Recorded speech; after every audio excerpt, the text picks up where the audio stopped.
Hey, what's going on, everybody? It's me, it's CoCo, the original gamer, and I'm making this video for Throwback Thursday.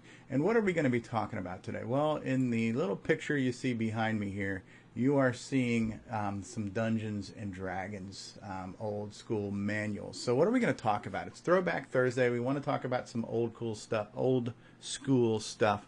So I want to talk about the original role-playing game that I played as a kid and how that inspired me to want to get into computers to be able to play text adventures, and how those text adventures graduated into graphics adventures and dungeon crawlers.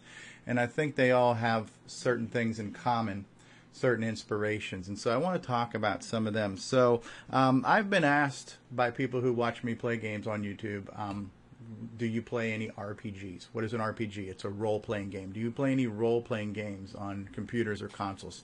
And for the most part, my answer would be no. I don't. I don't for a couple of reasons. Number one, those games usually require a lot of time. I don't always have a lot of time. And also, more importantly, is that going back historically, going back to even the late 70s, and as long as I've been playing with computers and consoles and stuff, I haven't found too many RPGs that remind me of the original RPG that I played. What game was that? That was this game here. This game is called Dungeons and Dragons. It was released by TSR Games, that would later be called TSR Hobbies. It was written by, it's called the original adult fantasy role-playing game for 3 or more players, TSR Games. And so Dungeons and Dragons started off as almost the size of a magazine, but this was the rule book for the game. It was by Gary Gygax and Dave Arneson. This is the 1978 edition. This one was originally published in 1974. So Dungeons and Dragons has been around for a while. Probably one of the earliest games on computers were games that were known as adventure games, or what we would now call text adventure games, because it was all text. And Dungeons and Dragons was the same thing. And it's because I was starting to play Dungeons and Dragons by the time I was like maybe 10, 11, 12 years old. I had some friends that played it. They got me interested in it. That kind of got me into the computer as well. It was not only video games, but it was adventure games. So how did Dungeons and Dragons work? Well, there was, as you can see here, this is the game. The game is in a book. So how do you play a game that's in a book? Well, you have to use your imagination. You have to use your mind. Now, this was the original Dungeons and Dragons as it came out on this book. Dungeons and Dragons ultimately evolved into some really good hardbound books, which I have all my originals as well.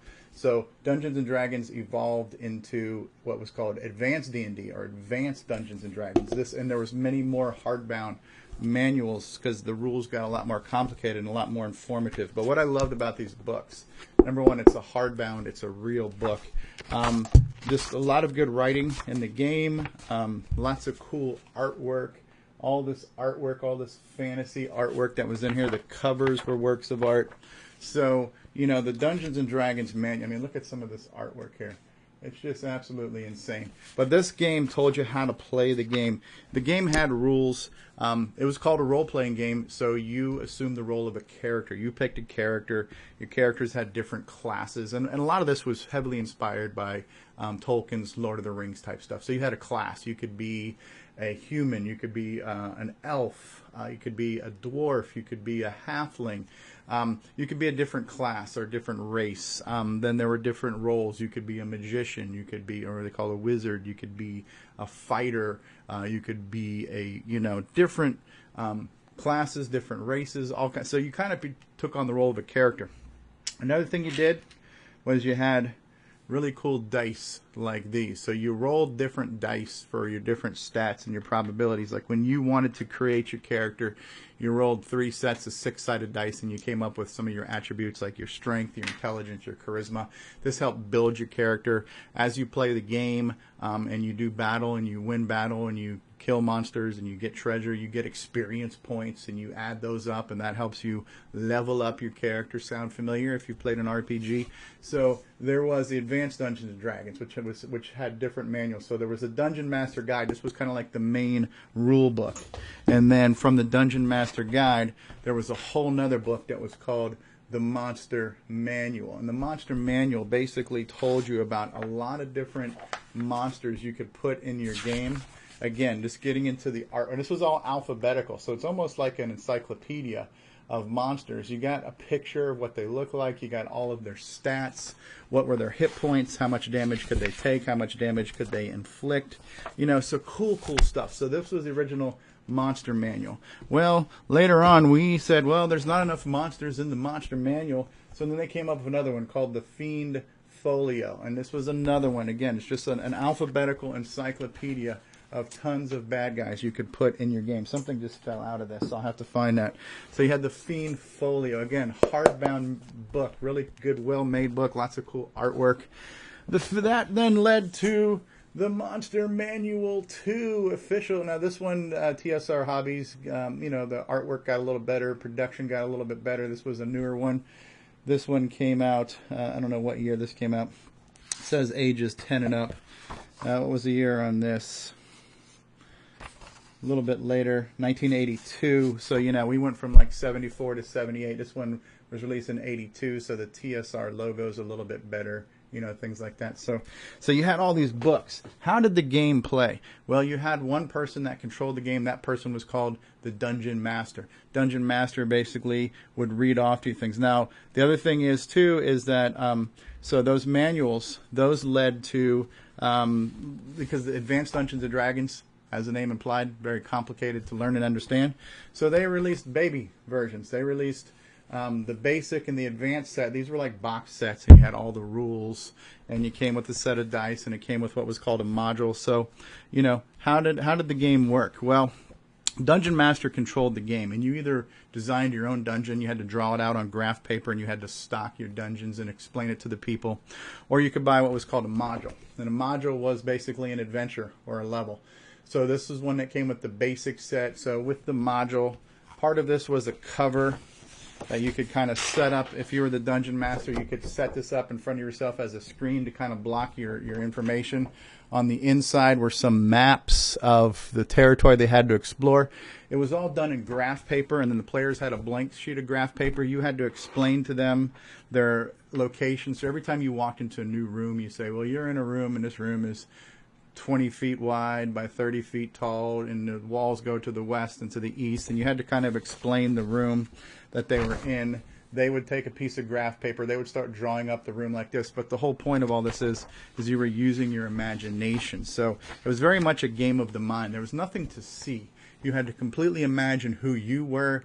You had to imagine where you were. You had to imagine the things you were fighting. And so a good Dungeon Master was kind of like a storyteller, and really set the mood. And so it was really a game that involved your imagination. And the best way I can explain playing Dungeons and Dragons was, it was like being involved in an interactive novel, an interactive story. Usually when you read a book, you have to paint everything in your mind. You have to paint, what does this world look like? What do these characters look like? You use your imagination to fill in what was only in words. Dungeons and Dragons was a game that played the same way. You had to use your imagination, and it really helped, you know, foster imagination and creativity in young minds. And so, you know, inside your manuals would be all kinds of information about all the different locations in here. And so the dungeon master would read this off depending on where the players move to on the map, and they roll their dice and they move and they do combat and they do all kinds of stuff. So if they walked into an area that was known as the Kobold's Lair, and this is what the Dungeon Master would be reading. There is a 2 in 6 chance that as the group enters a cave-like tunnel, 8 kobolds will come out from hiding in the trees above and attack. So the Dungeon Master would have to roll some dice, and so you know, you rolled a 6-sided dice, and if it was 2, then you rolled a 2, then you know what, then this event's going to happen, and you'd have to explain to them, oh, you just walked in here and 8 kobolds attack. It tells you the armor class of the kobolds, their hit dice, their hit points, their attack damage, what kind of treasure they were carrying, if you could keep it. So this was like a module, you know, and so you could buy these and have new adventures to play. If you did not have the time or the patience or just the imagination needed to create a new world, you could purchase those things. They were called modules. So other things that kind of came with that along the way, they sold all kinds of peripheral devices. Like this was a Dungeon Master's adventure log. This is where the Dungeon Master could keep track of things. You had to keep track of all this stuff on paper. So you had to keep track of hit points and experience points and treasure. So you had to write it all down and do like old school math in your head. Somewhere in here was another cool little item you could buy, and we usually just made these ourselves, but every now and then if you had a little bit extra money you could buy the fancy ones. This was called a player record sheet, and then this is where you could actually, of course now my green screen's not going to show this very well because it's actually on green paper, but this is where you could write down your character, all of their attributes, all of their modifiers, what you need to roll based on different armor classes. You could draw a picture of what your character looked like. On the back of this sheet, you could then write down magic items that you had acquired, normal items, leather armor, thieves' tools, other notes. This guy was a guy who successfully explored a certain castle, and he survived it, so you can hire him as a guide to the castle. These were some characters I created that were known as NPCs, or non-player characters, that you could bring into the world with you. What I actually had done was I started to create my own module. This one was called the Castle of Fear, and this guy here was a bad guy I created as the ultimate boss for this castle. He's kind of like half gorilla, half snake dude. He's like an evil demon dude. Here I'm indicating that there are werewolves in here, and there's some type of trick mirror you'd run into. So that was kind of the cover art for the module I was creating. This was the graph paper I used to actually build out my castle. I kind of drew the whole castle, and then you have to like put numbers in all your rooms. Then you have to go through a whole process that's known as stocking your dungeon, and you have to decide what type of bad guys will be in there, what kind of treasures in there. Are there hidden doors? Are there traps? Are there secret walls? You know, when people were playing Dungeons and Dragons, you would have a piece of blank graph paper, and you would be described how big a room was, and each one of these squares was a 10-foot by 10-foot square. So you'd say this room is 40 feet to the west and 30 feet to the south, and the people would start to draw things up, and so the players would build the map as they were discovering the world. So it was kind of cool. Again, just all feeding on your imagination. So Dungeons and Dragons was a very cool game that I played as a kid. I want to say 10, 11, 12 years old. I was playing this game with a few friends. The cool thing about it was, again, you get to use your imagination. It's all fantasy setting. So if you're a fan of medieval type stuff, if you're a fan of like King Arthur, if you're a fan of any of the Lord of the Rings type stuff, fantasy stuff, dragons, knights, castles, dungeons, wizards, magic, if you like any of these things, which I was really into as a kid by reading comic books and reading Lord of the Rings, it was a cool way to enter that world and play the game. The only downside to this is that this required, typically they recommend at least 3 people. You need at least the dungeon master to control everything, and then at least 2 other players. You could play one person with the dungeon master. It's not as fun. It was really good when you had your party, and your party was consisted of all your friends. We weren't online. There wasn't an internet. We were all got together at somebody's house, and we played together around a table, and you're drinking Mountain Dews and, just staying up all night playing Dungeons and Dragons and just having a good time. I did this in junior high school, middle school. It was cool. And so that experience was something that I then realized I could have a scaled down version of this by playing what is known as a text adventure. So what is a text adventure? And the only ones that I played were the ones on my computer, which was the Radio Shack color computer. But you got a package like this. It came in a Ziploc bag. They were on a cassette, and this one was called Raka 2. There was another one that was called Pyramid. They had one called Madness in the Minotaur. But what you got, and this is looking a little bit distorted because of my green screen. With Raka 2, everything that's transparent now is actually green. But this was a text adventure game by Radio Shack. And when you flip through the pages here, again, you got a book, and the book explained things to you. Here's the introduction, right? So in here it says, you never thought that your PhD project would send you to a remote corner of the world, but the research grant came through. And you and your team of anthropologists began in India, sailing up the river Gangria or something, where it departs for the Ganges. Last night you entered Nepal on the river. You were forced to come around when navigation was simply impossible. But they kind of set the mood, right? And so I'm going to show you like what some of these things look like. And then there was actually inside here was a sheet you could tear open with, I guess, some answers. If you got really stuck, you could do things. But the way a text adventure kind of worked was it was all text. It was all just printed on the screen. All right, so here's a little video review of the text adventure game called Pyramid. You start off on a screen that just says, "Welcome to Pyramid." You hit enter. Okay. You are standing before the entrance of a pyramid. Around you is the desert. You could type in "look." You're standing before. So if I typed in "go south," you're in the desert, and I type in "look," you're in the desert. If I type in "north," I'm back to the entrance of the pyramid. I pretty much only have one option here, which is to enter pyramid, or maybe I just go north, Pyramid. I know, so if I go north, okay. You are in the entrance to the pyramid. A hole in the floor leads to a passage beneath the surface. There is a shiny brass lamp nearby. There is food here, there is a bottle here, there is water in the bottle. So I could type in "get lamp." Okay, get food, get bottle, or get BOTTLE. You got to spell it right. Now, if I type in inventory, it would tell me what I have. You're carrying a glass lantern. You're carrying tasty food, a small bottle. So if I say "look at lantern," look lantern. What? Look at lantern. Why am I getting this up here? Look at lantern. What do you want me to do with the lantern? Is it examine lantern? All right. You could do rub lamp. Rubbing the electric lamp is not particularly rewarding. Anyway, nothing exciting happens. Okay, look bottle. Never mind. It's just saying look, right? So you're in the entrance to the pyramid. A hole in the floor leads to a passage beneath the surface. So if I say "go hole," enter hole, climb down. Okay, you're in a small chamber beneath a hole from the surface. A low crawl leads inward to the west. Hieroglyphics on the wall translate "curse all who enter this sacred crypt." So my only entrance right now is to the west. I would type in "go west." It is now pitch dark. If you proceed, you will likely fall into a pit. So use lamp. Okay, light lamp.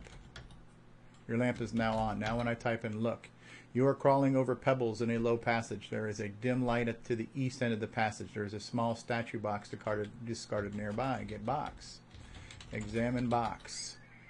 Look at box. Or is it open box? Open box. I don't know how to lock or unlock such a thing. Okay. So, you have to like work within what the game does. Okay, so there's a dim light at the east end of the passage. You're crawling over pebbles. Get pebble? No? Okay, so can I go west more? No. You're in a room filled with broken pottery shards of ancient Egyptian crafts. An awkward corridor leads upward and west. A 3-foot scepter with an ankh on the end lays nearby. Get SCEPTER. Get scepter. If I type in inventory. What do I have? You are currently holding the following: a brass lantern, a statue box, a scepter, tasty food, small bottle, water in a bottle. So as you can see here, the reason why they call it a text adventure is because it's all text. It's just words on the screen. It gives you some basic descriptions as to where you are, what you can see, which directions you can go, and you have to interact with this environment.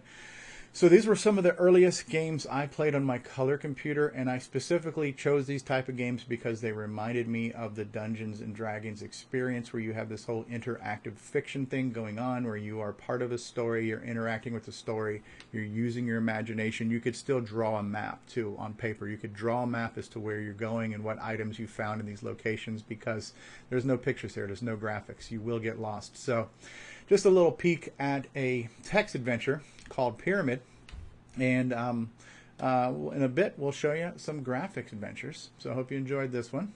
That ultimately these text adventures would evolve into what we then called graphics adventures, and some of the early graphic adventures were kind of split screen. So the top half of the screen had a picture of where you were, and then the bottom half of the screen you still typed in all your text. So it was a hybrid. This was one of the first ones that Tandy released. Their first graphic adventure was called The Sands of Egypt. Ironically, didn't we do a pyramid game before?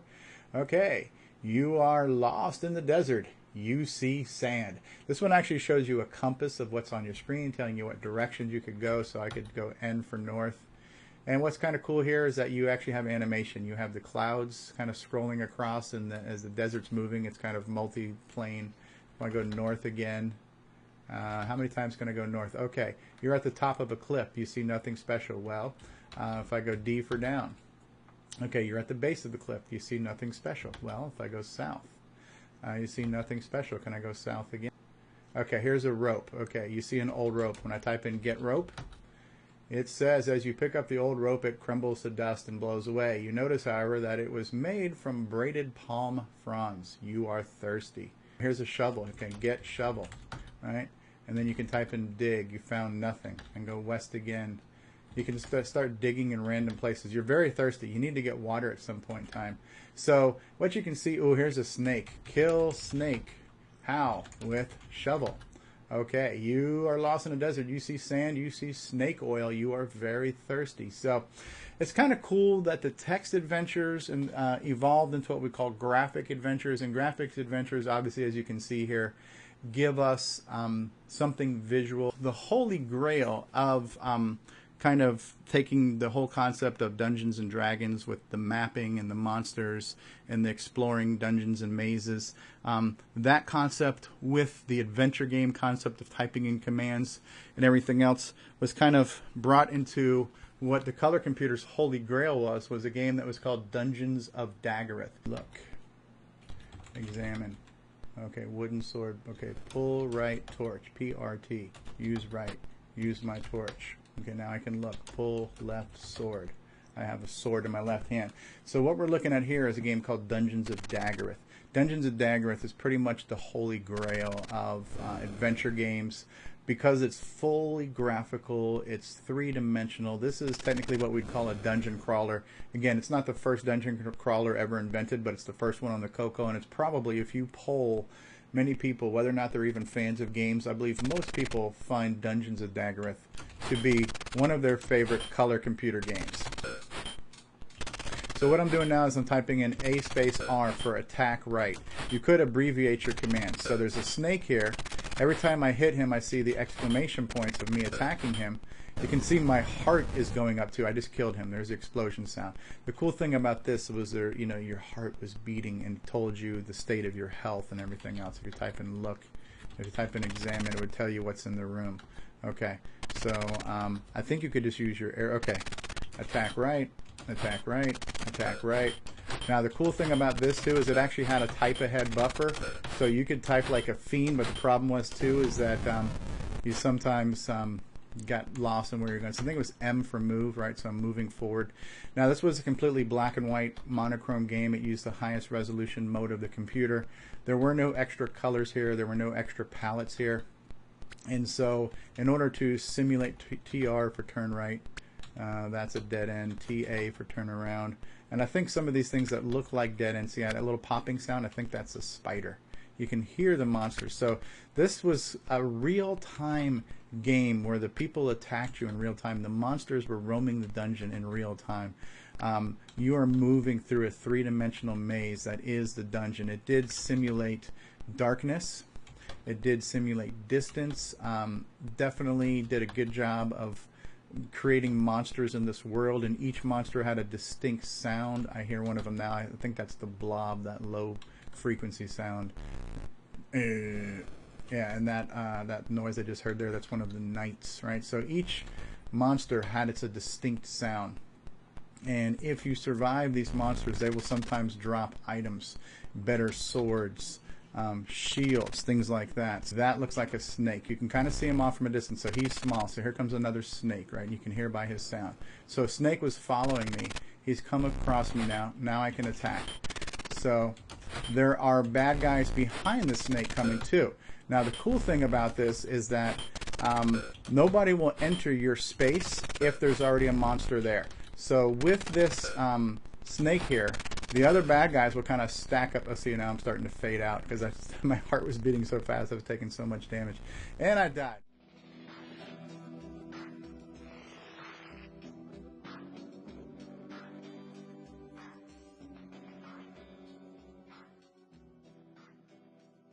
I hope you had as much fun watching this video as I had making it for you. And if you did, then do me a favor and smash that like button and subscribe to this channel. If you've got something you'd like to say, throw out a comment and let me hear it. I'd really appreciate it if you could share this video and my channel with your friends. So thank you so much for watching. I'll see y'all next time. Peace out, bye-bye, and long live the CoCo.